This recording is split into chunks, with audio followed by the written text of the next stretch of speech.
ಈ ಗಿಡ ಉಮ್ಮತ್ತಿ ಗಿಡ, ಇದರಲ್ಲಿ ಕಾಯಿಗಳು ಬಿಡುತ್ತೆ. ಕಾಯಿಗಳು ಗದೆ ಥರ ಇರುತ್ತೆ, ಮುಳ್ಳು ಇರುತ್ತೆ, ಗದೆ ಟೈಪು ಸೇಮ್ ಇರುತ್ತೆ. ಅದನ್ನು ತಂದು ಒಣಗಿಸಿ ರುಬ್ಬಿ ಇದರಲ್ಲಿ ಎಣ್ಣೆ ತಯಾರಿಸಿ ಮೊಣಕಾಲು ಕೀಲು ನೋವಿಗೆ ಬಳಸ್ತಾಯಿದ್ರೆ ಎಂಥ ಮೊಣಕಾಲು ಬೆನ್ನೋವು ಕೀಲು ನೋವು ಗುಣ ಆಗೋದು. ಗರ್ಕೆ ಅಂದರೆ ಗಣೇಶನಿಗೆ ಪ್ರಿಯವಾದದ್ದು. ಎಂಥ ಕಷ್ಟ ಬಂದ್ರೂ ಇದನ್ನು ಗಣೇಶನಿಗೆ ನೈವೇದ್ಯ ಮಾಡಿದರೆ ಸರ್ವರೋಗ ಪರಿಹಾರ ಮತ್ತು ಸರ್ವ ವಿಘ್ನಗಳು ಪರಿಹಾರವಾಗುತ್ತದೆ.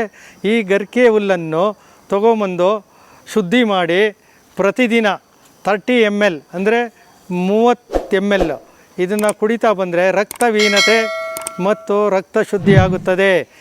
ರಕ್ತ ಇಲ್ಲದವರಿಗೂ ರಕ್ತ ಸೇರುತ್ತದೆ ಮತ್ತು ಇದರಲ್ಲಿ ಕ್ಯಾನ್ಸರ್ ಗುಣವಾಗುವ ಅಂಶವಿದೆ. ಇದನ್ನು ಸುಮಾರು ಒಂದು 48 ದಿನ ಅರ್ದು ಹಾಲಲ್ಲಿ ಅಥವಾ ಮೇಕೆ ಹಾಲಲ್ಲಿ ಕುಡಿತಾ ಇದ್ದರೆ ಶುದ್ಧವಾದ ಔಷಧಿ ಇದು. ಇದನ್ನು ತಯಾರಿಸಿಕೊಂಡು ಎಲ್ಲರೂ ಬಾಣಂತಿಯರು ಮತ್ತು ಯಾವುದೇ ಕಾಯಿಲೆ ಇರಲಿ ಈ ಗರ್ಕೆ ಹುಲ್ಲು ಸಹಾಯಕ್ಕೆ ಬರುತ್ತದೆ. ದಯವಿಟ್ಟು ಈ ಗರ್ಕೆ ಹುಲ್ಲನ್ನು ದನಗಳಿಗೂ ಬೇಕು, ಮೇಯಬೇಕು. ಈ ಗರ್ಕೆ ಹುಲ್ಲನ್ನು ದನಗಳು ತಿನ್ನುವುದರಿಂದ, ಹಸುಗಳು ತಿನ್ನುವುದರಿಂದ ಅಮೃತ ಕೊಡುತ್ತದೆ, ಹಾಲನ್ನು ಕೊಡುತ್ತದೆ.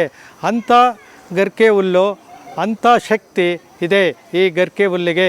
ಈ ಗಿಡಮೂಲಿಕೆ ಪ್ರತಿಯೊಬ್ಬರ ಮನೆಯಲ್ಲೂ ಬೆಳೆಸ್ತಾರೆ, ಎಲ್ಲಿ ಬೇಕಾದ್ರೂ ಸಿಗುತ್ತೆ. ಇದು ಅಮೃತ ಬಳ್ಳಿ ಅಂತ. ಇದು ಅಮೃತಕ್ಕೆ ಎಷ್ಟು ಮಹತ್ವ ಇರುತ್ತೋ ಅಷ್ಟೇ ಮಹತ್ವ ಇದೆ.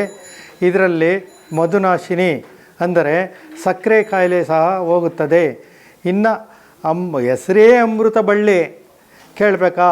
ಯಾವುದೇ ಕಾಯಿಲೆಗಾಗಲಿ ದಮ್ಮು ಕೆಮ್ಮು ಮತ್ತು ಮೊಣಕಾಲು ನೋವು ಕೈಕಾಲು ನೋವು ಇದನ್ನು ಶುದ್ಧಿ ಮಾಡಿ ಅರ್ದು ಕುಡಿಬೋದು ಅಥವಾ ಪೌಡ್ರ್ ಮಾಡ್ಬೋದು. ನೋಡಿ, ಪೌಡ್ರು ಅಂದರೆ ಈ ಥರ ಇರುತ್ತದೆ.